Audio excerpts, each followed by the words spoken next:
ど私から見えるこの景色が街に合うことで輝いてく。 Halo sahabat pencinta anime, selamat datang kembali di channel kami. Mari kita lanjutkan kembali rangkuman anime Sankakumado no Sotogawa Wayoru episode ketiga. Untuk rangkuman episode 1 dan 2 ada di deskripsi video ini ya. Namun sebelumnya like, komen, share, dan subscribe channel kami serta nyalakan loncengnya agar tidak ketinggalan video-video menarik lainnya. Kalau sudah, mari kita berangkat. Pada episode kali ini diawali dengan seorang wanita yang menceritakan kepada Mikado dan Hiyakawa yang merupakan pengusir hantu bahwa dirinya sering bermimpi melihat orang mati dan tidak ada yang bisa membedakan antara keduanya yang dapat melihat. Setelah memahami cerita wanita tersebut, Hiyakawa memasuki alam mimpi wanita tersebut. Saat Mikado dan Hiyakawa sedang menikmati makan malamnya, sambil ngobrol, tiba-tiba ada seorang wanita mengunjungi mereka. Ia berkata bahwa ia ingin bercerita kepada mereka. Oh, ternyata wanita itu adalah Hyura Erika, dan kontan saja membuat Hiyakawa cemburu dan menarik Mikado agar tidak mendekati wanita tersebut. Aku Hyura Erika, kalian bisa memanggilku Erika, ucap wanita itu memperkenalkan diri. Erika kemudian menggoda mereka dengan menyentuh dada Mikado, dan benar saja ternyata membuat Hiyakawa semakin cemburu. Erika merasakan bahwa Mikado telah diikat oleh Hiyakawa. Mengejutkan, rupanya Erika bekerja sebagai pembuat kutukan meskipun ia masih sekolah di SMA. Kutukan yang diciptakan Erika sangat kuat.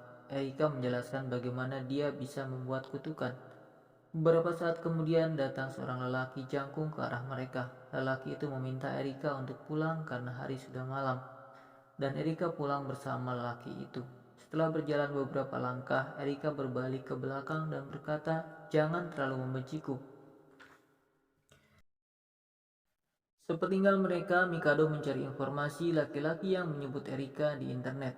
Dia begitu penasaran karena laki-laki itu menurutnya terlalu kasar. Sementara Hiyakawa memperhatikan gerak-gerik Mikado untuk kemudian kembali mempengaruhi Mikado yang telah diikat inti jiwanya olehnya, sehingga Mikado tidak bisa lepas dari ikatan Hiyakawa. Hiyakawa mengatakan bahwa ia ingin melakukan kutukan dengan meniru suara Erika, dan tiba-tiba Mikado menjadi tidak bisa berdiri. Itu sebabnya Hiyakawa telah mengambil alih tubuh Mikado. Hiyakawa memerintahkan agar Mikado tetap diam karena itu berbahaya. ないからね。呪いというのはね、耳上で堕落しと。やはらめもにみ裏のこいすので堕落しと。 Hiyakawa hanya ingin mencobanya. Kutukan itu bukan untuk Mikado, karena Mikado adalah milikku, kata 私を信 Hiyakawa. じて。 Mikado mengingat apa yang diucapkan peramal pada episode sebelumnya, yaitu agar dia selalu hati-hati.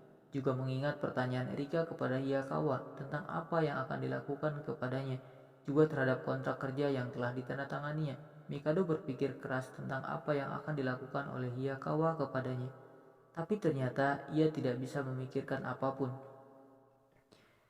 Ia hanya mampu mengingat awal pertemuannya dengan Hiyakawa di toko buku, hingga kejadian-kejadian yang telah dilakukan bersama Hiyakawa setelah pertemuan itu.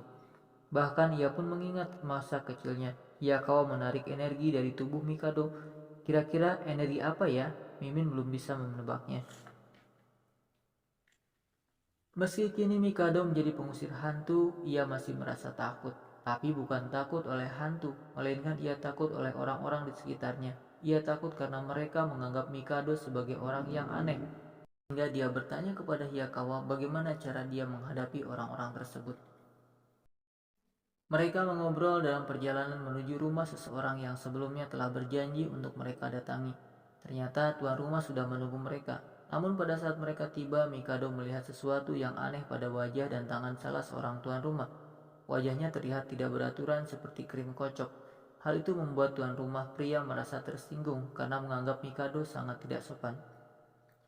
Wanita itu bernama Miyuki. Miyuki membiarkan mereka masuk. Mikado melihat ada yang aneh di rumah itu. Ternyata itu ulah ibunya yang telah meninggal, tetapi Miyuki menganggapnya belum meninggal. Ibunya selalu menghalangi Miyuki setiap kali akan menikah, dan setiap kali Miyuki akan menikah, upacaranya selalu berantakan. Miyuki menceritakan kepada mereka, termasuk laki-laki yang bersamanya. Hayakawa menduga bahwa ini semua terjadi karena kutukan yang telah diberikan oleh ibunya Miyuki. Hayakawa mengambil liontin yang ternyata adalah milik Miyuki yang diberikan oleh ibunya. Wajah Miyuki terlihat tertarik ke dalam liontin itu.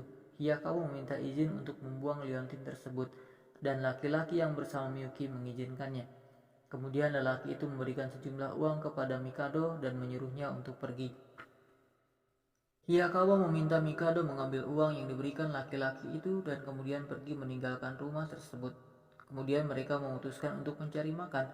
Sambil menuju tempat makan, Hayakawa menanyakan perihal orang tua Mikado. Mikado menjelaskan bahwa ia tidak pernah menceritakan kemampuannya kepada orang tuanya. Ia takut ibunya tidak bisa menerima kenyataan itu.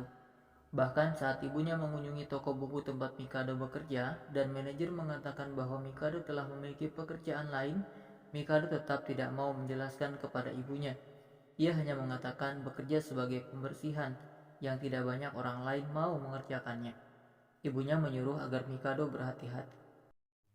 Ayah Mikado hilang begitu saja saat Mikado berumur 4 tahun. Demikian ibu Mikado menceritakannya. Ayahnya pergi dengan membawa semua foto dan barang-barang miliknya.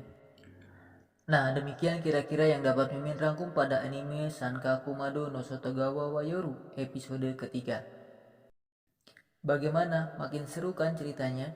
Kalau kata Mimin sih makin seru. Bagaimana menurut sahabat semua? Tuliskan pendapatnya di kolom komentar ya. Baiklah sahabat, sampai di sini dulu perjumpaan kita. Nantikan episode berikutnya ya. Ingat jangan lupa subscribe dan nyalakan loncengnya agar sahabat tidak ketinggalan episode berikutnya. Terima kasih, sampai jumpa.